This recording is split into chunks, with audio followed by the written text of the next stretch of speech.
Gênesis capítulo 4, de 1 a 16, perdão. De 1 a 16.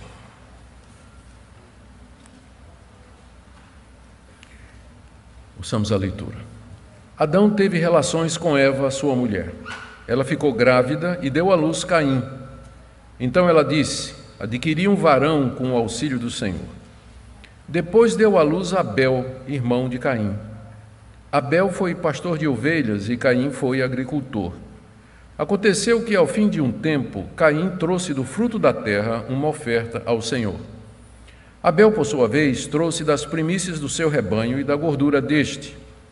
O Senhor se agradou de Abel e de sua oferta, mas de Caim e de sua oferta não se agradou. Caim ficou muito irritado e fechou a cara. Então o Senhor lhe disse: por que você anda irritado? E por que essa cara fechada? Se fizer o que é certo, não é verdade que você será aceito? Mas se não fizer o que é certo, eis que o pecado está à porta, à sua espera. O desejo dele será contra você, mas é necessário que você o domine. Caim disse a Abel, seu irmão: vamos ao campo.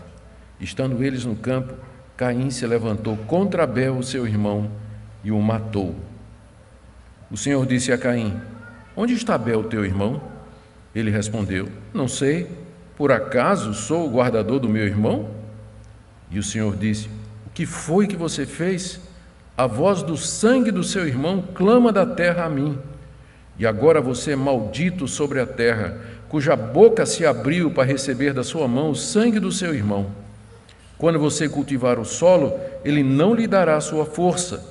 Você será fugitivo e errante pela terra. Então Caim disse ao Senhor: meu castigo é tão grande que não poderei suportá-lo. Eis que hoje me expulsas da face da terra, e da tua presença terei de me esconder. Serei fugitivo e errante pela terra. Quem se encontrar comigo me matará. O Senhor, porém, lhe disse: não. E se alguém matar Caim, será vingado 7 vezes. E o Senhor pôs um sinal em Caim, para que se alguém viesse a encontrá-lo, não o matasse. E Caim se retirou da presença do Senhor e habitou na terra de Nod, a leste do Éden. Até aqui, queridos, a leitura da palavra de Deus. Mais uma vez pedimos, Pai, a direção do Teu Espírito Santo, na compreensão e exposição da Tua santa palavra. Fala ao nosso coração. Em nome de Jesus. Amém. Meus irmãos, o foco do capítulo 4 de Gênesis é na pessoa de Caim e a sua descendência. O objetivo de Moisés em registrar essa história que nós acabamos de ler é mostrar a bifurcação que aconteceu na humanidade logo após a queda do homem e sua expulsão do jardim. Aqui no capítulo 4, essa bifurcação moral e espiritual começa a ficar clara. Por um lado, aparece Caim, que é rejeitado por Deus, mata seu irmão, é amaldiçoado e expulso da região do Éden. Começa uma civilização lá para a banda do leste, onde constrói uma cidade e uma cultura, como nós veremos na próxima exposição.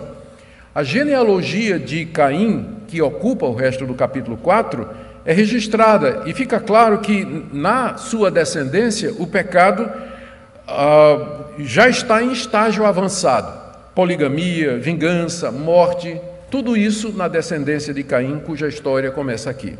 Por outro lado, nós temos Abel, cujas obras eram justas, homem cheio de fé, e que é o primeiro a ter o seu sangue derramado por adorar a Deus da maneira correta. Depois de Abel, Deus concede Sete e depois Enos. E a partir dele, o verdadeiro culto a Deus começa a se organizar e se fortalecer.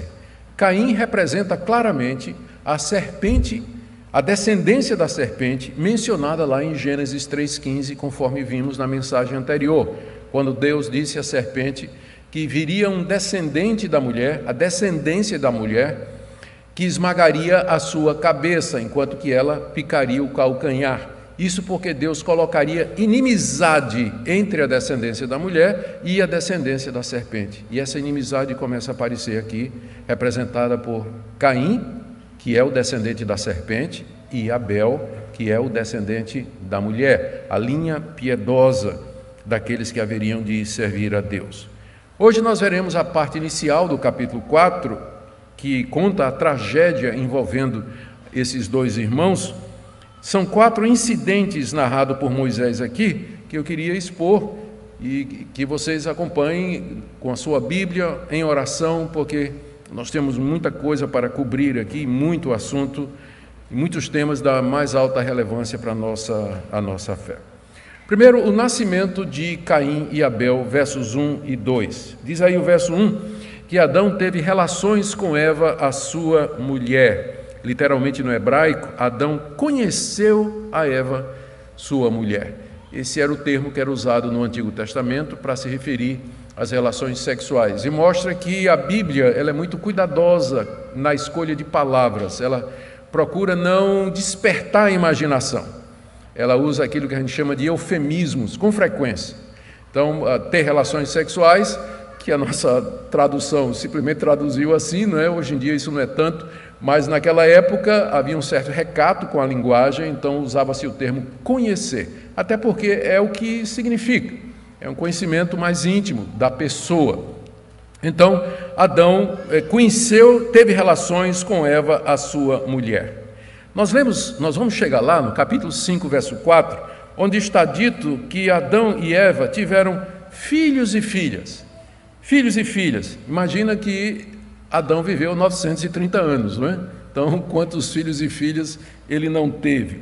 Ao que parece, Caim e Abel foram os primeiros filhos. O texto vai nessa direção. Eles moravam na região do Éden. Vocês lembram que Deus expulsou Adão e Eva do jardim que era no Éden. Então, o jardim ficou fechado e eles ficaram morando na região do Éden. Não no jardim mais, mas na região do Éden, que era uma região privilegiada. Bem, Eva então engravidou.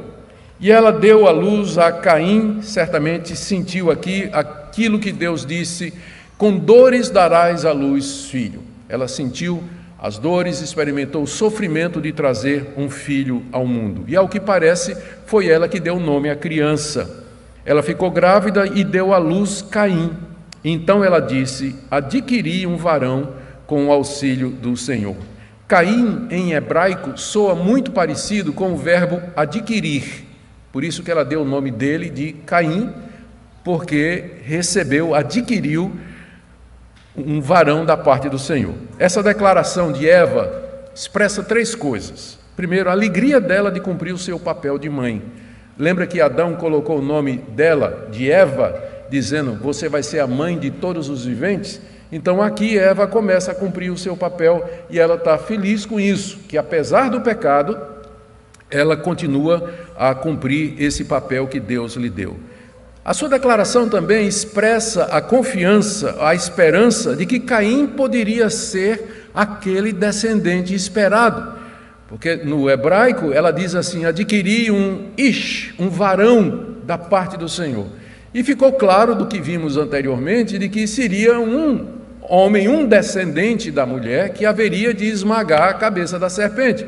Com o nascimento de Caim, Eva deve ter pensado, quem sabe é esse? Adquiri um varão, botou o nome de Caim, nessa expectativa que ficaria perpetuada na nação de Israel, enfim, toda a descendência da mulher, a expectativa de que o Messias haveria de chegar. E terceiro, essa declaração expressa a dependência que Eva tinha de Deus. Às vezes o pessoal pergunta, será que Adão foi salvo? Eva foi salva? E tudo indica que sim. Ela não teria colocado esse nome no filho se ela não tivesse... Essa declaração que ela fez não faria sentido se ela não confiasse em Deus. Adquirir um varão com o auxílio do Senhor. Eva agora não quer mais ser autônoma. Ela aprendeu que viver sem Deus não dá. Querer o conhecimento e querer ser dona da sua própria vida só trouxe miséria e desgraça. Ela agora aprende que o que quer que seja que ela tem que vir do Senhor. Adquirir um filho com o auxílio do Senhor. Você percebe a mudança de atitude já no coração aqui de Eva. E o texto diz que ela deu à luz a Abel, irmão de Caim.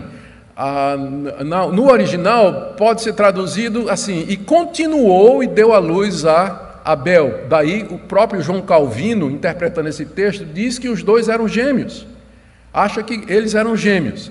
Mas não há necessidade de chegar a essa conclusão, não é? Embora gramaticalmente seja possível. Mas não há nada no texto que indique isso. O fato é que simplesmente está dizendo, ela teve Caim, né? E na sequência, no tempo normal, o próximo filho se chamava Abel, que significa sopro, aquilo que passa rapidamente. Diferentemente de Caim, onde Moisés dá a explicação do que é que significa adquirir um varão com o auxílio do Senhor, não tem explicação para o nome de Abel. E aí vem todas as especulações, não é? Eva teria ficado tão encantada com Caim que disse, esse é o descendente que vai esmagar a cabeça da mulher. Quando vem o segundo filho, vaidade, Abel, inutilidade, não vai servir para nada. No final era o contrário, né? Como a gente se engana com os filhos, não é verdade? A gente não tem ideia do que é que vai ser dos nossos filhos, o que é que eles serão. Todo juízo é precipitado, todo pré-julgamento é precipitado. Eva tinha convicção ou grande esperança de que Caim seria aquele que haveria de esmagar a cabeça da serpente, e Abel, a palavra significa vaidade ou alguma coisa inútil, que talvez reflita o que Eva sentia naquela altura, embora nós não tenhamos certeza. Bom, o texto continua e diz que os meninos cresceram e eles seguiram profissões diferentes. Verso 2: Depois deu à luz Abel, irmão de Caim. Abel foi pastor de ovelhas e Caim foi agricultor. Deus havia ordenado que Adão dominasse sobre os animais domésticos. Isso significava pastoreá-los, levá-los para onde houvesse comida e água, providenciar abrigo contra o sol, lugar para dormir à noite. Tinha muito trabalho. E essa foi a profissão que Abel assumiu, essa vocação de cumprir o mandato que Deus tinha dito de dominar sobre os animais domésticos. Mas já Caim se tornou lavrador. Ele foi cuidar da roça, se tornou agricultor, como diz o verso 2, como Deus tinha mandado que seu pai Adão fizesse. Quando Deus expulsou Adão do paraíso, do jardim, diz o texto que ele foi mandado para lavrar a terra de onde ele havia sido tirado. E Caim aprendeu a profissão com o seu pai. O que a gente pode perceber aqui é que a descendência do homem, ela está seguindo o mandato cultural. Os filhos de Adão e Eva estão seguindo aquilo que Deus havia dito ao primeiro casal, de dominar a terra, ocupá-la completamente, aprender dela e dela tirar o seu sustento. Isso a gente chama de mandato cultural. Eles deveriam formar uma família, uma sociedade, criar uma cultura, explorar as riquezas do mundo que Deus criou para eles, ciência, usar esses recursos para o bem da humanidade, tecnologia, da terra tirar o sustento. Agricultura e pecuária foram as duas primeiras profissões que aparecem na Bíblia. Então essa é a primeira parte, o relato do nascimento de Caim e Abel e como os dois seguiram caminhos diferentes e as expectativas diferentes dos seus pais com relação a eles. O segundo episódio que Moisés registra, está aí do verso 3 a 7, é aquele momento em que os dois irmãos trazem ofertas para Deus. Isso ocorreu ao fim de certo tempo. Veja o verso 3. Aconteceu que, ao fim de um certo tempo, Caim trouxe do fruto da terra uma oferta ao Senhor. Ninguém sabe o que é que Moisés quis dizer com isso. Que tempo é esse? Quando os meninos cresceram? Quando chegou o tempo da colheita? Ou quando passou a semana e chegou o sábado, que era provavelmente o dia em que se fazia o culto a Deus? Já era conhecido o sábado desde o Jardim do Éden?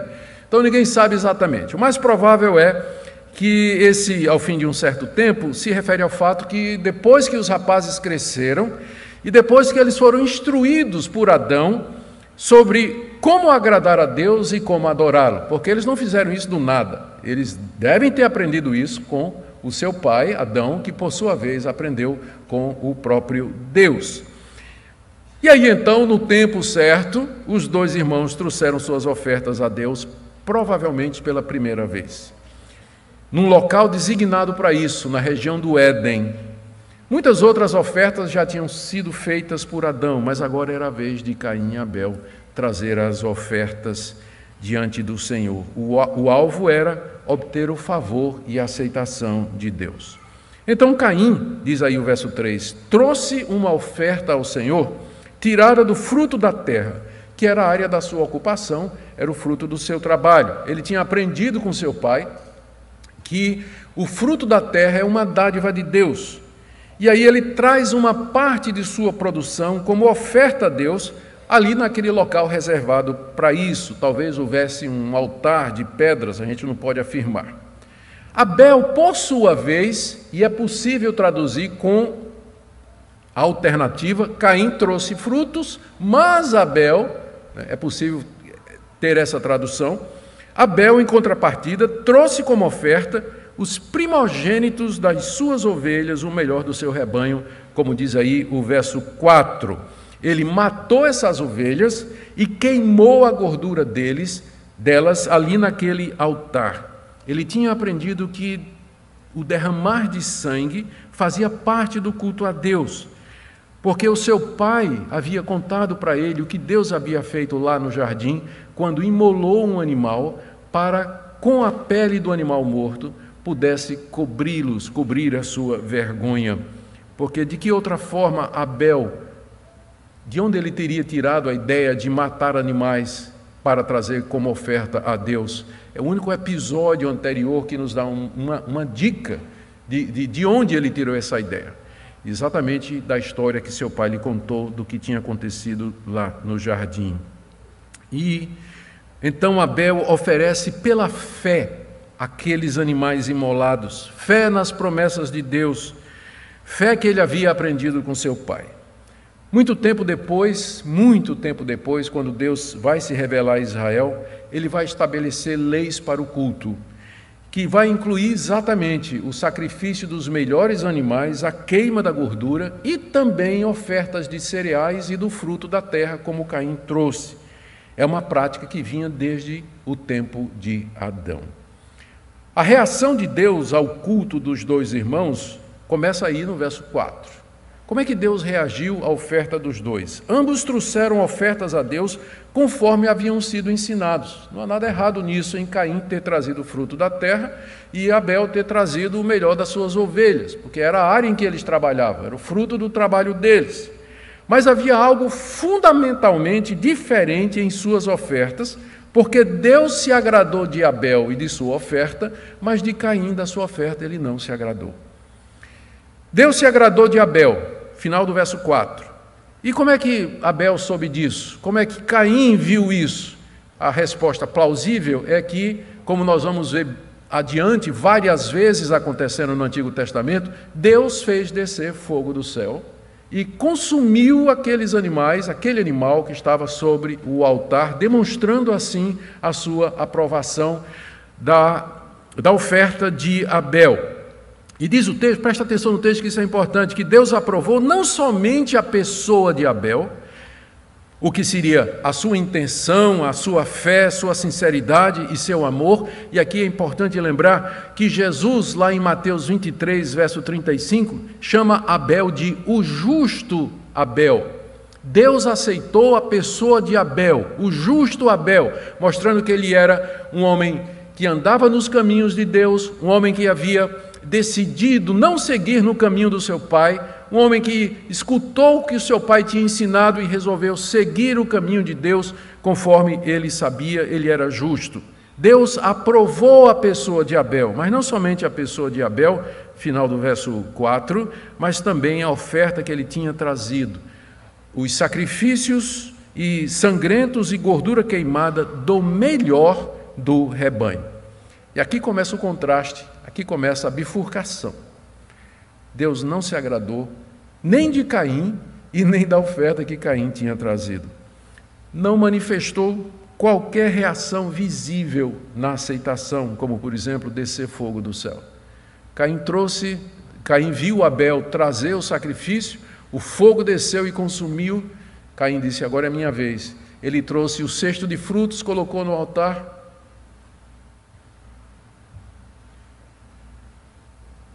Nada. Então ficou claro que Deus não tinha aceitado nem a Caim e nem a oferta dele. Moisés nos diz aí no verso 5 que Caim ficou muito irado com isso.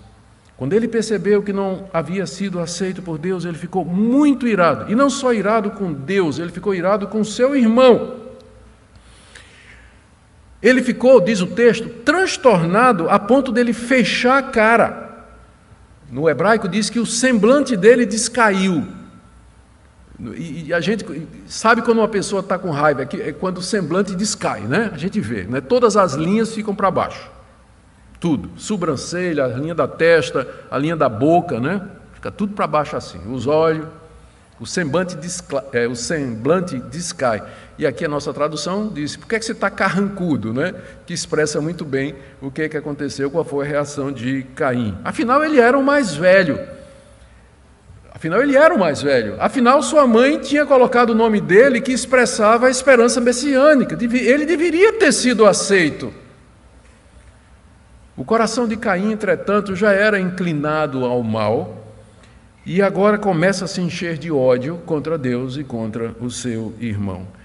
E olha a surpresa do verso 6 e 7. Deus vem falar com Caim, o que mostra que ele não deixou de falar com os homens depois que expulsou o primeiro casal do paraíso. Deus continuou a falar com os homens, como diz o autor de Hebreus, tendo Deus outrora falado muitas vezes e de muitas maneiras aos nossos pais e pelos profetas. Talvez Deus se manifestou na forma humana, o que a gente chama de uma teofania. Talvez ele falou da nuvem, da glória, a Shekinah, nós não sabemos. O fato é, e para Moisés não é importante porque ele não registra, ele apenas diz que Deus falou com Caim. Deus disse a Caim, falou com ele, exatamente como tinha feito com Adão.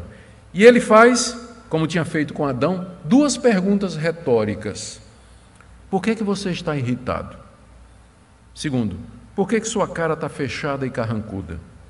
O Senhor então coloca diante de Abel dois caminhos e duas consequências.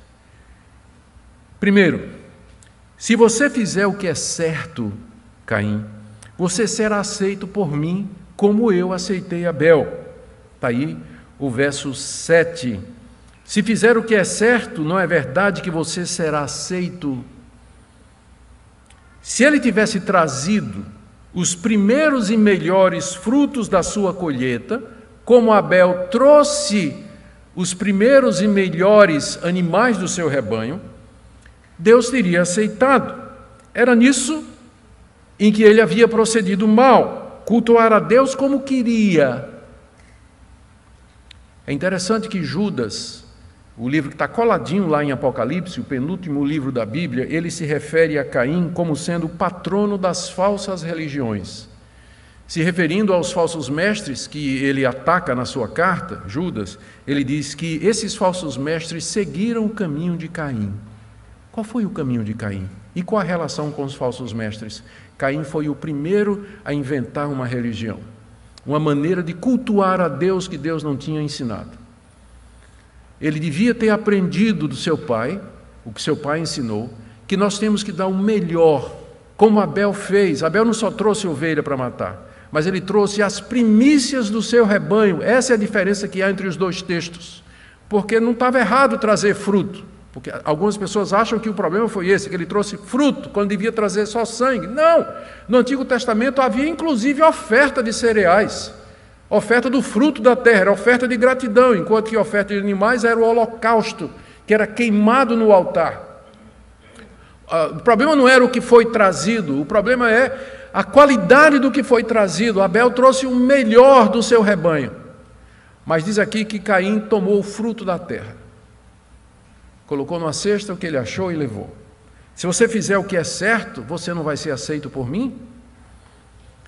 Porque Caim resolveu adorar a Deus do jeito que queria, é que Judas o chama de o patrono dos falsos profetas, que seguem o mesmo caminho de Caim.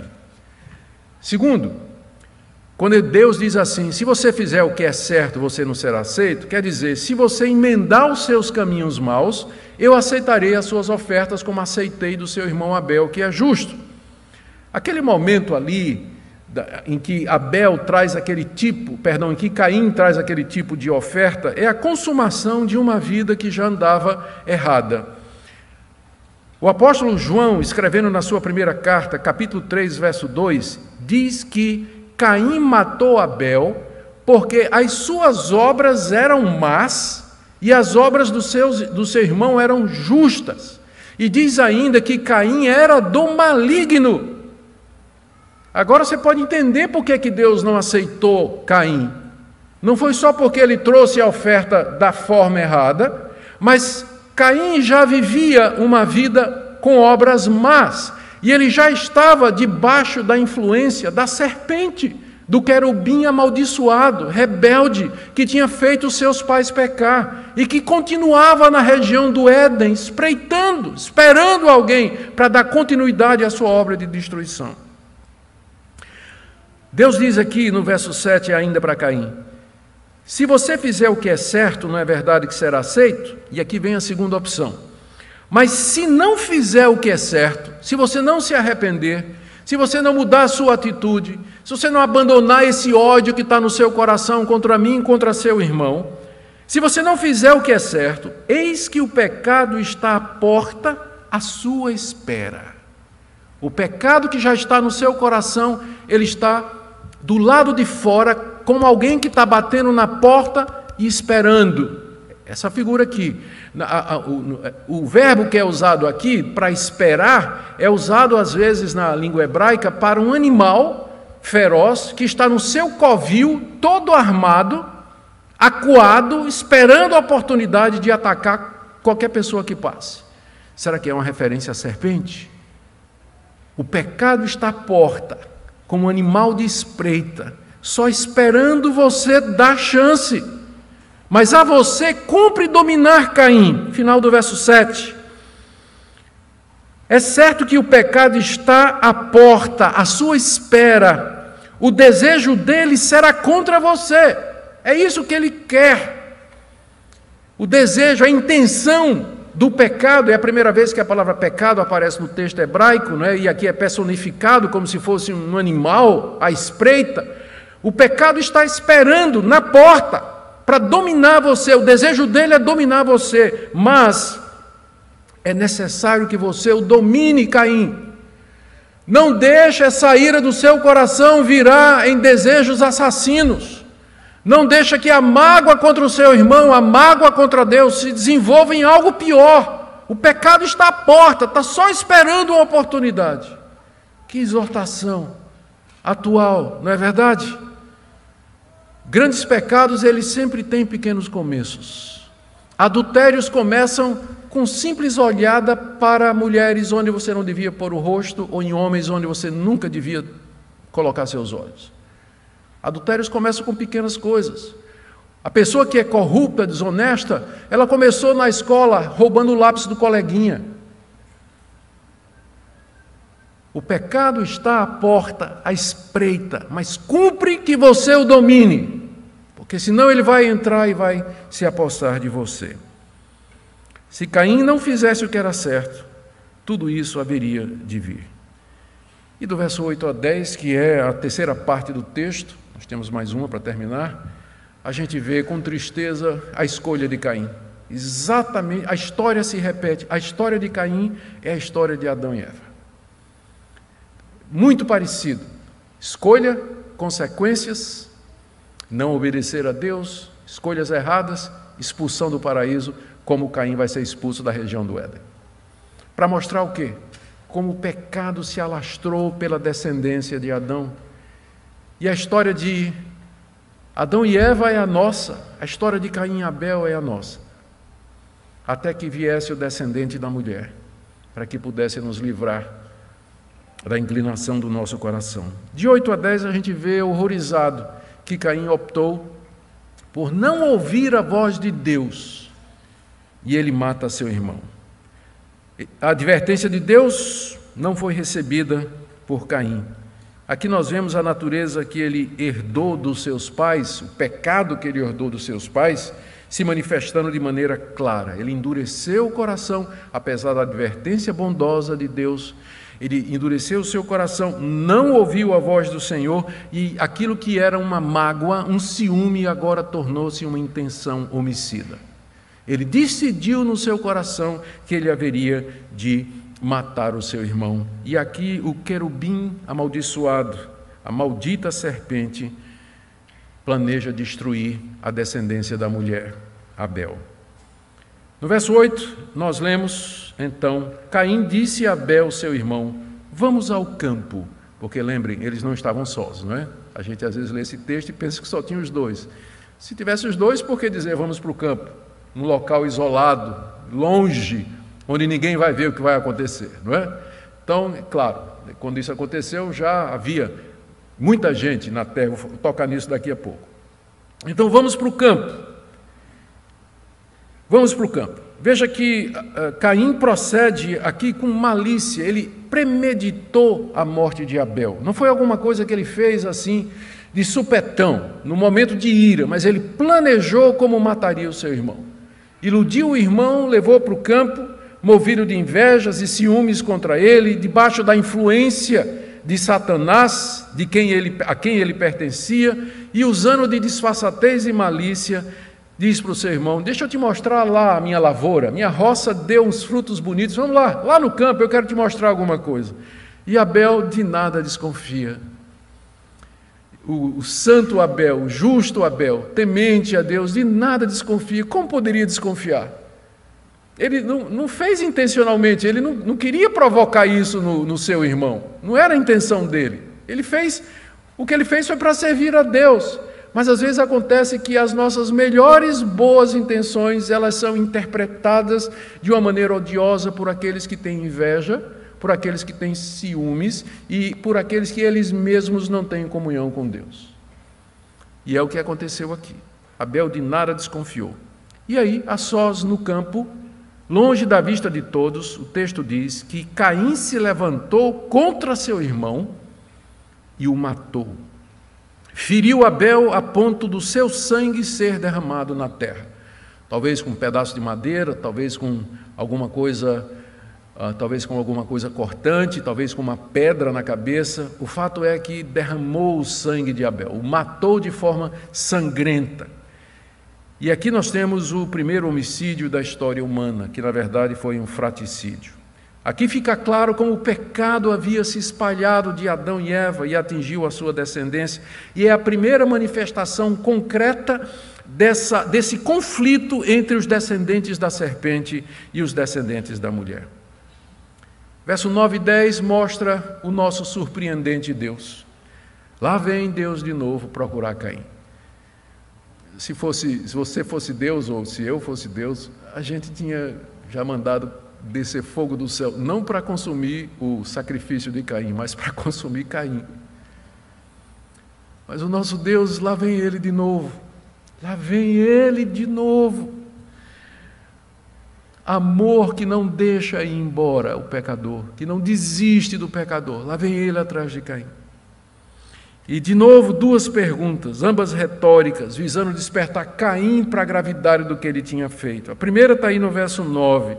O Senhor disse a Caim, onde está Abel, o seu irmão? É claro que Deus sabia o que tinha acontecido, mas ele quer despertar a consciência de Caim. Onde está Abel, o seu irmão? E a ênfase da pergunta está no teu irmão. Onde está Abel? Poderia parar aí, não é?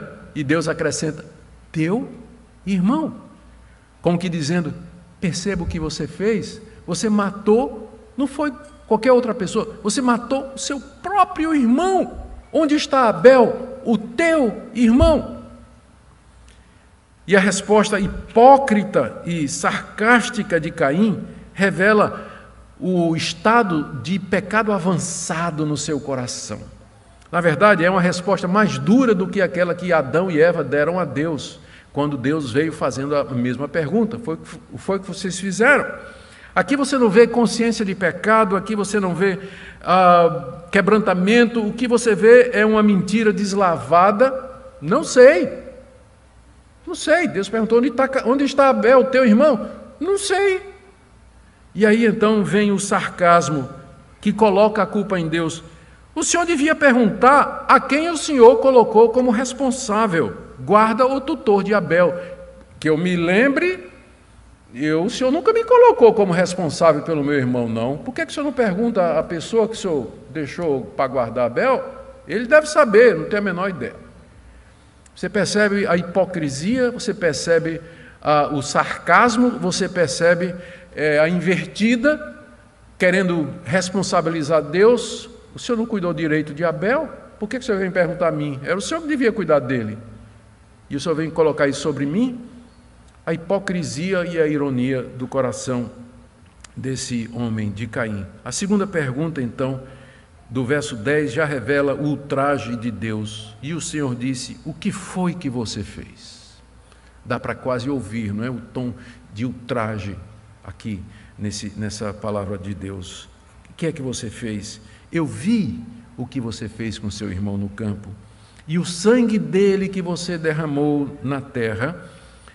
Está aí no final do verso 10. A voz do sangue do seu irmão clama da terra a mim. O sangue que você derramou na terra está gritando e pedindo vingança. Está gritando e pedindo vingança. E aqui nós chegamos na última parte do relato, de 11 a 16, o castigo de Deus sobre Caim. São 3 castigos. Primeiro, Deus amaldiçoa Caim sobre a terra, verso 11. Agora você é maldito sobre a terra, cuja boca se abriu para receber da sua mão o sangue do seu irmão. Aquela terra que bebeu o sangue que você derramou, ela vai ser maldita. Você é maldito. É a primeira vez que um ser humano é amaldiçoado depois da queda. Na queda, Deus amaldiçoa a serpente e amaldiçoa a terra, mas não amaldiçoou Caim e nem Abel. Caim se torna o primeiro maldito, juntamente com a serpente que ele havia seguido. Segundo, Deus torna estéril e improdutivo o solo que Caim plantar. Verso 12. Quando você cultivar o solo, ele não lhe dará sua força. Você será fugitivo e errante pela terra, que é o terceiro castigo. Deus condena Caim a se tornar um andarilho pelo mundo. Uma vez que Deus amaldiçoou qualquer solo que Caim plantasse, ou seja, não adianta você plantar e trabalhar e cultivar Caim, porque não vai dar nada. O resultado era que, uma vez que a roça é o que prende o homem na terra, ele então só restava ser um andarilho, errante pela terra. Ele ia viver do que ele encontrasse, andando sem ter um lugar fixo. Essa era a ideia, em primeiro lugar. E por quê? Porque Deus vai expulsá-lo da região do Éden, e ele viveria fugindo de Deus e dos outros, com medo do castigo, acossado por sua consciência de ter matado o seu próprio irmão, sem rumo diante daquela terra perdida, imensa diante dele. No verso 13, a gente lê a reação de Caim. A gente esperaria, talvez, a última esperança é que, diante da severidade do castigo que Deus colocou nele, que Caim se quebrantasse, que Caim visse a seriedade do que ele fez, talvez pudesse clamar por misericórdia a esse Deus que já mostrou disposição em ouvi-lo, em não abandoná-lo. Mas o quê? A resposta é de vitimização. Caim se faz de vítima, tão típico, não é? Caim é o patrono dos mimimi. É o patrono. Então isso que o pessoal faz hoje, é tão velho como Caim. A reação de Caim foi que Deus estava sendo injusto e que o castigo dele era pesado demais. Verso 13, Caim disse ao Senhor: meu castigo é tão grande que não poderei suportá-lo. O Senhor exagerou, está desproporcional esse castigo que o Senhor está dando sobre mim. Ele reclamou que ele não conseguiria viver daquela forma. Eis que hoje me expulsas da face da terra, e da tua presença terei de me esconder, serei fugitivo e errante pela terra.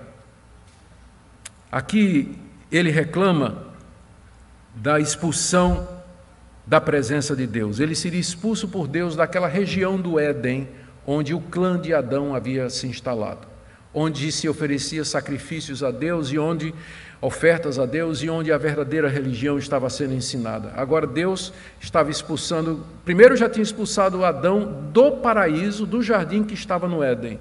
Agora ele expulsa o filho de Adão do Éden, da região do Éden, para que ele fosse peregrino e errante, fugitivo pela terra. É isso que ele diz aqui: tu me expulsas da tua presença. Deus está em todo lugar, então só pode se referir ao local onde Deus se manifestava durante os cultos, que era aquele altar, aquela região onde as ofertas eram feitas e o fogo descia e consumia tudo. E aí ele reclama, continua no verso 14, no final do verso 14: quem se encontrar comigo me matará. Ele diz assim: o Senhor colocou um alvo nas minhas costas. Eu sou um homem marcado agora, porque pelo menos enquanto eu estou aqui, eu estaria protegido, estaria com minha família, mas agora o Senhor me expulsa da minha terra, da minha roça, e eu vou vagar pelo mundo, né, com um alvo nas costas. Quem me encontrar vai me matar. É preciso aqui explicar de quem é que Caim tinha medo, porque geralmente as pessoas leem esse texto e pensam que só tinha Adão e Eva, Caim e Abel, né? Caim e Abel, esquecendo que Adão viveu 930 anos. E os meninos podiam ter 300 anos de idade quando isso aconteceu. Os meninos, né? 300 anos de idade quando isso aconteceu. Ou seja, essa altura já havia uma comunidade dos filhos, dos netos, bisnetos de Adão e Eva. Casaram entre si, óbvio.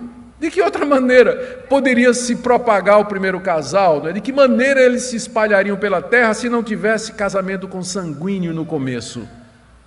Se não tivesse casamento consanguíneo no começo. Mais adiante, à medida que não era mais necessário isso, Deus vai passar leis proibindo casamento consanguíneo. Mas, por enquanto, para a propagação da raça, houve casamento entre irmãos. Tinha que haver. É por isso que Caim diz aqui: quem se encontrar comigo vai me matar. Ou seja, alguém da população que já existia, sabedor do que Caim fez, porque foi o primeiro assassinato, ninguém tinha matado ninguém até aquela altura, seria a primeira vez, então a reação seria de pena de morte para Caim, pena de morte para Caim, e era disso que Caim tinha medo. Mas olha a resposta desse Deus surpreendente. Esse capítulo deveria ser sobre a misericórdia de Deus. Deus diz Caim, no verso 15, não, é o que Deus diz. Não vai ser assim. Não vai acontecer como você está dizendo, Caim. Segundo, Deus condena quem matar Caim a ser vingado 7 vezes, isto é, sofrer um castigo 7 vezes pior que o castigo de Caim.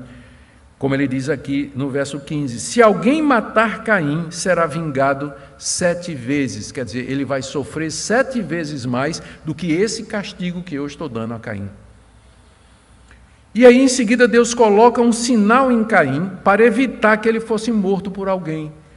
E a ironia aqui é que muita gente acha que esse sinal foi uma maldição, não é? Na verdade, não. Foi uma bênção. Era um sinal para proteger Caim. Era um alerta, dizendo assim: olha, quem matar esse homem, Deus vai fazê-lo sofrer 7 vezes mais do que ele já está sofrendo. Você vê pura misericórdia aqui. Pura misericórdia de Deus para com esse assassino endurecido. Ninguém sabe que sinal era esse, e todas as tentativas que têm sido feitas para interpretar acabam, inclusive, em interpretações abomináveis, que eu não vou nem mencionar. Mas a verdade é que ninguém sabe que sinal era esse. Era alguma coisa visível que identificava Caim como protegido por Deus. Ninguém poderia matá-lo sob pena de sofrer consequências 7 vezes pior do que o castigo que Deus já tinha dado a ele. A gente pergunta, por que Deus protegeu esse homicida endurecido, hipócrita, sarcástico? Por que não deixou que o matassem, como mais tarde exigiria a lei de Moisés? A resposta é que Deus não queria começar um ciclo de morte aqui. Porque quem matasse Caim, aí já seria a vez dele ser morto também. E aí começaria um ciclo de vingança, de morte, que Deus não queria que acontecesse, enquanto o seu povo não se estruturasse numa sociedade onde a pena de morte para assassinos pudesse ser implementada com segurança e pelas pessoas corretas. Então, a essa altura, Deus ainda não quer a pena de morte para assassinos, mas mais adiante ele vai fazer isso. Já na época de Noé, ele já vai dizer: quem derramar sangue do homem, pelo homem terá o seu sangue derramado. E aí, na lei de Moisés, a pena de morte vai ser aplicada com muita clareza. O texto termina no verso 16 com Caim saindo para o seu exílio. Caim se retirou da presença do Senhor. Mais uma vez, Deus está em todo lugar. Retirar-se da presença do Senhor significa sair daquele lugar onde Deus manifestava a sua presença, que só pode ser aquele local de culto lá no Éden, onde os irmãos tinham trazido, ou traziam, e outros traziam as suas ofertas para oferecer a Deus. Caim é como que expulso da igreja, ele é expulso da comunidade de fé, ele é expulso ali daquele local onde a verdadeira religião estava sendo ensinada. Ele se desliga de Deus, se desliga dos seus pais e parentes, e diz o texto que ele foi habitar numa terra chamada Nod, ao lado direito do Éden, do Oriente, o lado, a banda onde o sol nasce. E a palavra Nod em hebraico significa peregrinação, andança sem rumo. Na próxima mensagem, se Deus quiser, nós vamos ver como Caim se estabelece naquela terra, constrói uma cidade, a primeira cidade construída foi por Caim, e os pecados que vieram na sua descendência e também as conquistas. Vamos terminar perguntando o que é que Moisés queria ensinar aos israelitas com tudo isso e o que é que nós podemos aprender desse texto. Primeiro, Moisés queria mostrar o início do conflito entre a descendência da mulher e da serpente, conforme está relatado no capítulo 3, verso 15, porém inimizade entre ti e a mulher, entre a tua descendente e o seu descendente. A história desse conflito da serpente e da mulher coincide com a história da raça humana. Na verdade, você só pode entender a nossa história, a história da humanidade, dessa perspectiva, do conflito entre os descendentes da serpente, como Caim, homens ímpios, homens maus, às vezes até religiosos, porque Caim era religioso. O problema é que a religião dele estava errada, mas ele era religioso. O conflito entre esses homens ímpios e a descendência da mulher, que começa com Abel, temente a Deus, fiel, boas obras, justo diante de Deus, adorando a Deus da forma correta. Então você pode entender a história da humanidade a partir dessa perspectiva bíblica. É isso que Moisés quer mostrar aqui, para dizer aos israelitas que eles fazem parte da linhagem de Abel, substituído depois por Sete e Enos, que Deus se revelou a eles, que Deus deu os mandamentos para eles, deu seu culto e suas promessas. Eles estavam prestes a entrar na terra prometida e os descendentes da serpente estariam lá. E o conflito vai começar. As guerras de Canaã, os exércitos de Israel liderados por Josué, contra os exércitos dos cananeus que habitavam naquela terra há 450 anos, é mais uma expressão histórica do conflito da semente da serpente e da semente da mulher. E todos os demais conflitos que você vai ver registrados na Bíblia. A história bíblica tem que ser entendida a partir dessa perspectiva. É daqui que nasce tudo. É isso que Moisés queria deixar claro para os israelitas, para que eles entendessem a história. Segundo, Moisés quer mostrar a essência do culto verdadeiro a Deus. Como eu disse, os israelitas tinham passado 400 anos lá no Egito aprendendo coisas erradas sobre Deus, deuses e culto. Iam entrar numa terra onde deuses eram adorados das maneiras mais absurdas, inclusive com o sacrifício dos filhos. Mas agora Moisés começa a mostrar como é que se adora a Deus. Primeiro, de acordo com as instruções dele, não vai fazer como Caim, inventar uma forma de adorar a Deus. Tem que ter sangue derramado no culto feito a Deus. Nós temos que entregar a Deus do nosso melhor e não somente qualquer coisa. O nosso culto tem que proceder de uma vida reta e santa. Abel era justo e as obras de Caim eram más, e acima de tudo, tem que ser com fé nas promessas de Deus. Essa é a maior diferença entre o culto de Caim e o culto de Abel, porque Abel tinha fé. Terceira coisa que Moisés quer apresentar é os efeitos do primeiro pecado em toda a humanidade. A serpente, como animal astuto, de tocaia, havia aguardado uma oportunidade. Ela foi expulsa do jardim, mas ela estava aguardando uma oportunidade. e a oportunidade chegou na pessoa de Caim. Todos eles manchados pelo pecado. O pecado reaparece nos descendentes, como veremos na próxima mensagem. Gente, aqui nós temos a doutrina do pecado original, da sua transmissão e da sua imputação a toda a raça humana. E a corrupção aqui vai crescendo tanto que Deus vai ter que mandar o dilúvio, alguns capítulos aqui, 2 capítulos, a partir daqui, Deus vai mandar o dilúvio. Porque a raça humana se corrompeu. Do jardim para o dilúvio, rápido. Como o pecado se alastra e corrói a humanidade, a sociedade e os corações. Com isso, Moisés queria explicar 40 anos de deserto. Todo o pecado, toda a desobediência, toda a rebelião. Quarto, já chegando no final, gente, eu disse isso há meia hora, né? Eu já disse a vocês, toda vez que eu disser está no fim, não acredite, porque não é verdade.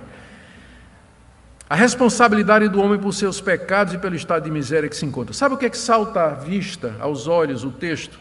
É que Deus responsabiliza o homem pelo seu pecado. Que a miséria que acomete o homem é resultado do seu pecado. Por que que Caim foi expulso? Por que que ele ficou errante? Por que que ele perdeu sua terra? Por que que ele foi amaldiçoado? Porque ele desobedeceu a Deus, porque ele era mau, porque ele era do maligno, porque ele ofereceu um culto falso. Nós somos responsáveis pelo mal que nos acomete. É claro que Deus, nada disso pegou Deus de surpresa. Tudo isso Deus havia planejado desde a eternidade, mas de uma maneira em que o pecado do homem e a responsabilidade do homem, de maneira real e verdadeira, não falsa e ilusória, contribui e concorre para o fim que Deus decretou, de maneira que todos nós somos responsáveis e no final vai ser exatamente como Deus queria. Fica claro aqui, não fica? O Deus que criou todas as coisas do capítulo 1 e 2, você acha que isso aqui pegou ele de surpresa? Você acha? O Deus que do nada, só com sua palavra, ele cria mundos. Isso aqui pegou ele de surpresa? Claro que não. Fazia parte dos seus planos, mas de uma maneira que Caim era responsável, como mais tarde Judas, filho da serpente, possuído pelo diabo, ele vai trair Jesus e ao mesmo tempo ele é chamado filho da perdição. Aquele que havia sido predestinado para fazer isso, mas de uma forma em que ele o fez voluntariamente. Judas traiu Jesus porque quis trair. E ele é responsabilizado por isso. E por último, a continuidade da esperança da chegada do descendente da mulher. Os israelitas eram a descendência espiritual de Abel. Eles tinham recebido o culto, tinham recebido as promessas, a lei, e um dia o descendente da mulher haveria de ter seu sangue derramado como o de Abel. E aqui eu leio Hebreus 12, 24. Vocês chegaram a Jesus, o mediador da nova aliança, e ao sangue da aspersão, que fala melhor do que o sangue de Abel. O sangue de Jesus, ele fala melhor do que o sangue de Abel. O sangue de Abel fala lá da terra, eu quero vingança. Mas o sangue de Jesus diz, quem crê em mim é purificado dos seus pecados. Abel clama por vingança, Cristo oferece perdão. Que nessa manhã você creia no Senhor Jesus, que você entenda por que as coisas acontecem, que você perceba a grandiosidade da história da redenção e que você decida, com a graça de Deus, que você vai fazer parte dessa semente bendita, desse povo tão antigo quanto o jardim do Éden, que é o povo de Deus, aqui chamaram da descendência espiritual da mulher. Amém? Vamos orar, vamos ficar em pé para orar. Logo depois da oração, nós teremos alguns breves avisos e logo em seguida a escola dominical com o nosso pastor, reverendo Cláudio. Oremos.